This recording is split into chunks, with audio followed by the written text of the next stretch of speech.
මහා පාර තමන්ගේ කරගත්ත අද දින කාලේ පාරවල් වල බලයක් ඔන්න මේ අක්ෂියෝ සෑහෙන්න හදලා මෙල්ල කරලා ඉවරයි. මෙන්න වණ්ඩිය පොඩ්‍රැප් එක මේ කාණ්ඩේ පොඩ්‍රැප් එක අයිවානේ බදන් දාවා කොන්න තවත් පොඩ්‍රැප් එකක්. No, I don't take shit, I got no love for the fakeness. If you wanna play tough and wanna hate this, I'll always show up and make a statement. Everything I do so instinctive and so passionate. Every word I move so descriptive like an adjective. I got a vendetta against people who patented being negative when you should be getting after it. Challenger Motors විශ්වාසය දිනාගත්ත මෙන්න මේ දේවල් ගන්නවා. Challenger Motors හොයාගෙන අතීතයේදී කරපු දේවල් හරියට කරොත් මේ වගේ බ්‍රෑන්ඩ් එකක් හදලා ඕගොල්ලන්ට පුළුවන් ඕන කෙනෙකුට පුළුවන් මේ බ්‍රෑන්ඩ් එකත් එක්ක ජීවත් වෙන්න. ඉතින් Challenger Motors කියලා කියන්නේ ඉතින් මේ වෙනකොට Ford Raptor 2025 වර්ෂයේ නිෂ්පාදනය කරලා මහා පාර තමන්ගේ කරගත්ත මේ අක්ෂියෝ සෑහෙන්න හදලා මෙල්ල කරලා ඉවරයි. ඇක්සිඩන්ට් වල ඩැමේජ් වෙලා ආපු මධ්‍යම ප්‍රමාණයේ මහා ප්‍රමාණයේ සහ කුඩා ප්‍රමාණයේ එක ඇක්සිඩන්ට් හදලා දිනාගත්ත විශ්වාසය තුලින් දශක 3ක් පුරාවට අපි මේ රක්ෂාව කරනවා, මේ ජොබ් එක කරනවා. විශ්වාසය දිනාගෙන අපි වටා කස්ටමර් බේස් එක සෑහෙන ප්‍රමාණයක් ඉන්නවා. ඉතින් ඒගොල්ලෝ මේ වගේ අලුත් වාහනවලට චේන්ජ් වුණාම කොහොමද Challenger Motors තමයි ඇක්සිඩන්ට් එකක් වුණොත් හදන්න තෝරගන්නේ. ඒ වගේ තෝරගත්ත සේවාදායකයෙක් මේ වාහනේ තරම් අපි හොයන් ආවා. බලමු මේ Ford Raptor එකේ 2025 වර්ෂයේ නිෂ්පාදනය කරපු අලුත්ම අලුත් මේ Ford Raptor එක හදන්න යන්නේ කොහොමද කියලා. ඉතින් ඇත්තටම දුක හිතෙනවා මේ වගේ වාහනයක් අලුත්ම brand new zero mileage කියලා අරගෙන පාරට දාලා දුවද්දි මේ වගේ මිස්ටේක් එකක් වුණාම ඉතින් ඇත්තටම ඒ වාහනේ හිමිකරුට පුදුම දුකක් හිතෙනවා. ඉතින් ඒ දුක නැවත අපි වගේ ආයතනයක් තෝරගෙන මේක නැවත නිවැරදිව බය වෙන්න එපා. මහත්යෝ හදලා දෙනවා ඔයාට ආපහු මව් සමාගමේ තිබ්බ තත්ත්වයට අර 0 මයිලේජ් මතක තියාගන්න. 0 මයිලේජ් වාහනේ ගත්ත දවසේ තත්ත්වයට මේ වාහනේ නැවත හදන්න අපි පොරොන්දු වෙලා තියෙනවා අපේ සේවාදායකට. ඉතින් හදනවා මේ වාහනෙන්. හදද්දි බලමු අපි මොනවද කරන්න යන්නේ කියලා. ඉතින් හදනවා කියලා කිව්වට ඇත්තටම කරන්නේ මේ ඩැමේජ් වෙච්ච පාර්ට්ස් නම් ඔක්කොම අලුතෙන් දාන එක. ඉතින් මේ ටික අලුතෙන් දැම්මට භාණ්ඩයක් අලුතෙන් ගෙනාවට බොනට් එක අපි දැන් හිතමුකෝ අලුතෙන් දානවා කියලා. නමුත් ෆ්‍රේම් එක ඔයගොල්ලන්ට පේනවා වෙනස් වෙලා තියෙන. අන්න දක්ෂකම කියලා කියන්නේ මතක තියාගන්න. දක්ෂකම කියලා කියන්නේ අලුතෙන් ගේන භාණ්ඩ මේ ෆ්‍රේම් එක නැවත ගානට අලුත් බඩු ටික දාලා නැවත දශමයට ලයින් කරලා මිලියකට ලයින් කරලා අරගෙන ඉන්පස්සේ තමයි අපිට මේක හයි කරන්න කියන්නේ. අන්න ඒක තමයි දක්ෂකම කියලා කියන්නේ. ඉතින් භාණ්ඩයක් අලුතෙන් දානවා කියලා කිව්වට අපි ගෙනල්ලා මේ බොනට් එක හරි මේ පෙන්ඩර් එක හරි මේ ලයිට් එක හරි සෙල් එක හරි මේකට තිබ්බට හරියන්නේ නැහැ. අපිට සිද්ධ වෙනවා ෆ්‍රේම් එක හරියට හදාගන්න. ඉතින් ෆ්‍රේම් සිස්ටම් එක හරියට දිගහැරලා කරලා හරියට හදාගෙන තමයි මේ කොටස් අපිට ආපහු නැවත රීපිටින් එකක් කරන්න වෙන්නේ. ඉතින් අපිට ඉතින් ෆෙන්ඩර් එක ඇදිලා ඇඹරිලා තියෙනවා. දාගන්නවා අපි ෆෙන්ඩර් එක අලුතෙන් දාන්න යනවා. ඒ වගේම ඕපෙන් එක මැට් එකක් එන්නේ. එහි ඩැමේජ් තිබුණොත් ඇතුලෙන් ගලවලා බලද්දි ක්ලිප් කැඩලා තිබුණොත් අපි දානවා. එහෙම නැත්නම් රිපෙයාර් එකක් කරනවා. ඉතින් හෙඩ්ලයිට් එක නම් වාහනයක ලස්සනටම තියෙන්න ඕනේ. හෙඩ්ලයිට් දෙක S2 වගේ. ඉතින් ඒ දෙක අලුතෙන් ඔරිජිනල් මෙන්න මේ පාර්ට් නම්බර් එකට Ford සමාගමේ නිෂ්පාදනය කරපු පාර්ට් එකක් ගෙනල්ලා අනිවාර්යෙන්ම අපි මේක ඔරිජිනල් විදියටම වාහනේ දානවා. අලුත් වාහන පදින අය හොඳින් මතක තියාගන්න වෙන වාහන වගේ නෙමෙයි. මේ වගේ වාහනයක් එන්ජින් කම්පියුටර් බොක්ස් එකත් එක්ක සම්පූර්ණයෙන්ම ඇතුලේ තියෙන කම්පියුටර් බොක්ස් එක මෙහි දත්ත ටික බැඳෙනවා. හරියට පාර්ට් නම්බරයට, චැසි නම්බරයට මැච් වෙන හෙඩ්ලයිට් එක දුන්න නැත්නම් ගන්නෙ නෑ වාහනේට. ඔන්න මතක තියාගන්න.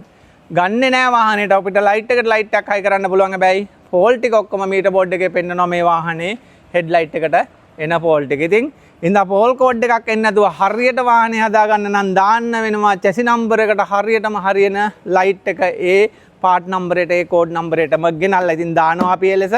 මෙතෙක් අපි දාපු වගේ කිසිම ගැටලුවක් ආවේ නැහැ. ඉතින් හෙඩ්ලයිට් වම දකුණ දෙකම අපි දාගන්නවා. ඒ වගේම ග්‍රිල් එක, කැමරා සිස්ටම්, රේඩාර් සිස්ටම් එක්කේන ග්‍රිල් එක දානවා අපි අලුතෙන් Ford ලෝගෝ එකත් එක්කම. ඉතින් අප ගානිෂ් එක කඩලා ගිහිල්ලා තියෙන එකත් අපි අලුතෙන් දානවා. ඒ වගේම බොනට් එක අපි අලුතෙන් දානවා. ඇතුලෙන් බැලුවොත් බම්ප් එකේ අප ගානිෂ් එක ගිහිල්ලා තියෙන්නේ. ලෝ පාර්ට් එක ගිහිල්ලා තියෙන්නේ. ඒ වගේම ලොකු හයිය රේන්ෆෝස්මන්ට් එකක් එනවා. ගොඩක් ටිකක් විශාල රේන්ෆෝස්මන්ට් එකක් තමයි මේ Ford Raptor බම්ප් එක ඇතුළට එන්නේ. ඉතින් ඒ රේන්ෆෝස්මන්ට් එක වාහනේ ඇක්සිඩන්ට් එකක් මේ තියෙන ඔයගොල්ලන්ට ඒ පේනවා. මේ තියෙන රේන්ෆෝස්මන්ට් එක ඉතින් වාහනේ ඇක්සිඩන්ට් එකක් આવොත් ඇත්තටම ඇප්චුප් කරගන්න තියෙන ලොකුම පාර්ට් එක හැටියට තියෙන බම්පර් එක ඇතුලෙන් එන රේන්ෆෝස්මන්ට් එක තමයි මුලින්ම වාහනේ ඇක්සිඩන්ට් එක අල්ලලා දෙන්නේ ගොඩක් දුර යන්නේ නැතුව නතර කරගන්න. ඉතින් ඒ රේන්ෆෝස්මන්ට් එක නිසා තමයි මේ ගානට හරි නතර වෙලා තියෙන්නේ. ඉන්පස්සේ එනවා ටෝ බාර් එක, ඉන්පස්සේ එනවා එන්ජින් එකේ ෆ්‍රන්ට් බම්ප් එකේ ක්‍රොස් බාර් A එක එනවා, B එක එනවා, C එක එනවා. ඒ එකින් එකට තමයි ඩැමේජ් වෙගෙන යන්නේ ගියොත්. ඉතින් මේකේ රේන්ෆෝස්මන්ට් එක සහ ෆ්‍රන්ට් බම්පර් ටෝ බාර් එක ගිහිල්ලා ඇති. සමහර විට අපිට ඒ ක්‍රොස් බාර් එකටත් ගිහිල්ලා ඇති. එයත් අපි ගලවලා බලමු මොනවාද වෙලා තියෙන්නේ කියලා. ඉතින් ඔන්න බම්ප් එකේ සියලු කොටස් සමගින් ගොඩක් කැලිත් එක්ක එන්නේ ෆොග් ලෑම්ප් කවර්, බම්පර් ගානිෂ්, ලෝවර් ගානිෂ් ඒ සේරමත් එක්ක අපි අලුතෙන් දාන්න බලන්න. චැසි එන්ඩ් එක කඩාගෙන බිම වැටලා තියෙන චැසි එන්ඩ් එක. ඒ වගේම ෆ්‍රන්ට් කැබින් එකේ බොඩි මවුන්ට් එක හයි වෙන කෑල්ලත් කඩාගෙන බිම වැටලා තියෙන්නේ. තරමටම ෂොට් එක යටින් සැරට වැදිලා තියෙනවා. ඒ වගේම සෑන් ගාඩ් එකත් ඔන්න ලස්සන සෑන් ගාඩ් එකක් රෙඩ් එකක් දාලා තිබිලා තියෙනවා. ඉතින් මොඩිෆිකේෂන් එකක් ඇටියට ඒකත් ඔන්න කඩාගෙන බිම වැටිලා තියෙන්නේ. ඒගොල්ලන්ට තේරෙනවා. එතකොට ඇක්සිඩන්ට් එක මෙහෙම වෙනුනට ටිකක් යටපැත්තෙන් දරුණුවට තියෙනවා. ඒ වගේම රේඩියේටර් බ්‍රැක් එක, ටර්බෝ ඉන්ටර්කූලර් ඔක්කොම කඩාගෙන ගිහිල්ලා තියෙන්නේ. රේඩියේටර් බ්‍රැක් එකත් සම්පූර්ණයෙන්ම පිටිපස්සට. ඒ වගේම වම් පැත්තේ LED හෙඩ් ලැම්ප් එක. ඉතින් වාහනේ ලස්සන වැඩි කරන්න තියෙන වැඩිම දේ තමයි හෙඩ් ලැම්ප් එකත් ඔන්න පෝට් ට්‍රැප් එකේ ලයිට් එක ඉතින් හැමෝම ආසයි. පට්ට එළියක් තියෙන්නේ. ලස්සන ලයිට් එකක් LED ස්කූප් ලයිට් එකක්. ඉතින් දාන්න වෙනවා ඔරිජිනල් අර කිව්ව විදිහට පාර්ට් නම්බර් එකටම අරගෙන වම් පැත්තේ පෙන්ටර් එක අපිට බේර ගන්න පුළුවන්. බොනට් හින්චස් දෙක අපිට පොහොදුරට දාගන්න වෙයි. ඇදිලා ඇඹරලා තියෙන දා අපි try කරමු රිපෙයාර් එකකුත් බලනවා. එහෙම නැති වුණොත් අලුතෙන් දාගන්න වෙයි. ඇතුලෙන් බැලුවොත් මේ පැත්තෙන් සම්පූර්ණම රේඩියේටර් පැක් එකම ගිහිල්ලා පිටිපස්සෙන් එන්ජින් එකට හේතු වෙලා තියෙන්නේ. බොහෝ දුරට එන්ජින් එක අපිට රිමූව් කරගන්න සිද්ධ වෙනවා. මේ සියලු කොටස් රිමූව් කරලා තමා වාහනේ රිපෙයාර් එක පටන් ගන්න වෙන්නේ. එන්ජින් එකත් ඒන් රිමූව් කරගන්න වෙනවා. හේතුව සමහරට අපිට චැසි එකත් අතට අරගෙන කැබින් එක උස්සලා ඉන්පස්සේ චැසි එකත් අරගෙන එන්ජින් එකත් අයින් කරලා මේ සියලු කොටස් අයින් කරලා රිපෙයාර් එක චැසි එකෙන් පටන් අරගෙන තමයි බොහෝ දුරට මේ වාහනේ ඉස්සරහට එන්න වෙන්නේ. ඒ වගේම බල්ක් හෙඩ් එක ගිහිල්ලා තියෙනවා. ඈ පැත්තෙන් සයිඩ් එප්‍රන් එකත් ගිහිල්ලා තියෙනවා. ඔන්න සොක්ස් මවුන්ට් පැනල් එක සම්පූර්ණයෙන්ම කඩාගෙන ඇම්බරිලා පිටිපස්සට ගිහින් තියෙනවා. බොනට් සොක්ස් දෙකත් අනිවාර්යයෙන්ම ඩැමේජ් වෙලා ඇති. චේන්ජ් කරගන්න ඔය ඩැමේජ් වෙච්ච ඔන්න ඔය සියලු දේවල් පිටින් පෙනෙන සහ ඇතුළතින් පෙනෙන සියලු කොටස් අපි රිමූව් කරගෙන අයිටම් එක තෝරගෙන අඳුනගෙන හරියට මේ වගේ වැඩක් කරද්දී හරියට සූක්ෂමව වැඩේ කරන්න ඕනේ. ඉතින් සූක්ෂමව කරන්න නම් හොඳට දැනුම තියෙන්න ඕනේ. ඉතින් මේ වැඩේ දැනුම වගකීම පෙරටු කරගෙන අපි මේ වැඩේ කරනවා. ඉතින් ඒත් එක්කම අතුලට ගිහිල්ලා බලමු මේ පැත්තෙන් මොනවද වෙලා තියෙන්නේ කියලා. මේ පැත්තෙන් ගත්තොත් දොරත් ඔන්න ඇම්බර්ලා තියෙන්නේ, වැදිලා ඇම්බර්ලා තියෙන්නේ ෆෙන්ඩර් එකත් එක්කම. එයා බෑග් සිස්ටම් එක සම්පූර්ණයෙන්ම ඔන් වෙලා තියෙන්නේ. ඩ්‍රයිවර් එයා බෑග් එක, ඒ වගේම පැසෙන්ජර් එයා බෑග් එක, ඒ වගේම ඔයගොල්ලන්ට පේනවා දැන් අලුත් වාහනවල එනවා කකුල සේෆ්ටි කරන්න ඩැමේජ් එකක් නොවෙන්න සේෆ්ටි උපරිම වැඩි කරලා තියෙන්නේ. ඉතින් නීයා බෑග් එකකුත් එන ඔන්න නීයා බෑග් එකත් ඔන්න වෙලා තියෙන්නේ. ඒ වගේම පැසෙන්ජර් බෑග් එක සහ රූෆ් බෑග් එකත් අපිට රූෆ් කරන බෑග් එකත් සම්පූර්ණයෙන්ම වම් පැත්ත ඩැමේජ් වෙලා රූෆ් අපොසිෂන් එකත් හුඩ් අපොසිෂන් එකත් එක්කම අපොසිෂන් එක වගේම එයා බෑග් ටිකත් අපිට චේන්ජ් කරන්න වෙනවා. ඒ වගේම මේ පිටින් පෙනෙන දේ හොඳින් මතක තියාගන්න. මේ ආවිලා පිටින් පෙනෙන දේ මේත් එක්කම සීට් බෙල් දෙක නැවත පාවිච්චි කරන්න බැරි වෙන්න ඩැමේජ් වෙනවා. ඒ දෙක අපිට යූස් කරන්න බැරි වෙනවා. අලුතෙන් චේන්ජ් කරන්න වෙනවා. ඒ වගේම එයා බෑග් මොඩල් එක කම්පියුටර් බොක්ස් එක සම්පූර්ණයෙන්ම චේන්ජ් කරලා සෙන්සර්ස් ටික චේන්ජ් කරලා සමහර විට කේබල් ටිකත් අපිට ස්පෙයර් කේබල් ටිකත් චේන්ජ් කරලා තමයි මේ වාහනේ නැවත ගොඩ දාන්න ඕනේ. හදනවා මේ වාහනේත් ලස්සනට. ඉතින් මේ වගේ ෆෝර්ඩ් ට්‍රැප්ට පදින අය, ඒ වගේම GR ස්පෝර්ට් සහ අලුත් ප්‍රාඩෝ ලෑන්ඩ් ක්‍රූසර් ඕන එකක් පදින කෙනෙක් මතක තියාගන්න.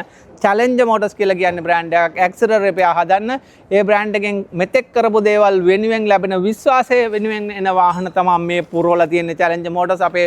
අපේ ගිහිල්ලා බලන්න පේජ් එකට හදපු වාහන මේ වගේ හදලා ඉවර වෙන්න කලින් දාපුවා තියෙනවා. හදලා ඉවර වෙච්ච ඒවා දාලා තියෙනවා. ඉතින් මේ වෙනකොට ෆෝර්ඩ් ට්‍රැප්ට ගණනාවක් වගේම 2025 වර්ෂයේ නිෂ්පාදනය කරපු අලුත් වාහන සියල්ල ගොඩක් 60ක් 70ක් එන්නෙම ඇක්සිඩන්ට් වෙන ඒවා චැලෙන්ජර් මොටර්ස් කියන බ්‍රෑන්ඩ් එක හොයාගෙන. ඉතින් එතනට ආවොත් ඕගොල්ලන්ට රැගෙන ආවොත් බය නැතුව නැවත වාහනේ තිබුණු තත්ත්වයට හදාගෙන යන්න පුළුවන් මිලදී ගත්ත දවසේ තත්ත්වයට. ඉතින් ඒ විශ්වාසය රකිමු. අපිට ආදරය කරන හැමෝටම ස්තුතියි. අපි channel එක බලන අයට කෙනෙකුට දැනුම ලබා ගන්න ඕන නම් ඇක්සිඩන්ට් රිපෙයාර් එකක් පිළිබඳව ගිහිල්ලා බලන්න අපේ channel එකට. අපේ TikTok channel එකට YouTube channel එකට ඔන්න තියෙනවා අපි කරපු හපංකම් අපේ කොල්ලෝ ටික ආඩම්බර වෙන්න ඕන කෙනෙක් ලංකාවේ උන්ට මේ වගේ දේවල් මහ ලොකු කජ්ජන් නෙමෙයි මේවා සිම්පල් අපේ කොල්ලෝ තමා රට පුරා ලෝකේ පුරා හැමතැනම ගිහිල්ලා මේ වගේ ඒවා ගොඩ දාන්නේ මේ වගේ ඒවා නෙමෙයි මේ වගේ කුඩු වෙච්ච ඒවත් ගොඩ දාන්නේ අපේ කොල්ලෝ තමයි. ඉතින් ආඩම්බරයක් ඒ අපිට ලංකාවට. ඉතින් හදමු අපි මේ වාහනේත් බලමු හදන ගමන් මේ වාහනේ ඔන්න part 1 ඕගොල්ලන්ට අද පෙන්නුවට අපි පෙන්නනවා මේක part 2 එක වශයෙන් හදාගෙන යන ගමන් part 3 එක වශයෙන් හදලා ඉවර වෙලා කොහොමද රැප්ට් එක ගොඩ දාන්න කියලා බලන් ඉන්න Challenger Motors Luxury Auto repair center මෙන්න තියෙනවා නම්බර්ස් ඕන කෙනෙක් කතා කරන්න උනොත් අවශ්‍යතාවයක් ඔබට අපි ඉන්න ඕනම accident repair එකක් වෙනුවෙන් Challenger Motors Luxury Auto repair center Kurunegala